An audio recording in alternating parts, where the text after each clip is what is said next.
Hello everyone! Ipakita ko sa inyo ang aking lulutuin ngayong araw na ito.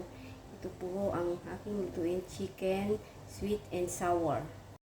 Yan po yung lulutuin ko. Luto na po siya, na barbecue siya. Hindi po namin naubos kahapon, kaya inuwi namin. So ang gagawin ko dyan, lalagyan ko siya ng sweet and sour sauce. Nagkisa na pala ako ng luya, bawang sibuyas at bell pepper. Tapos, ilalagay ko na ang chicken barbecue. Para hindi sasayang. Lutuin natin lagyan natin ng sweet and sour sauce. Luto na po ang aking sweet and sour chicken. At meron akong ilulutuing veggie soup. Broccoli, cauliflower, and carrot. At haluan ko siya ng seaweed. Yan.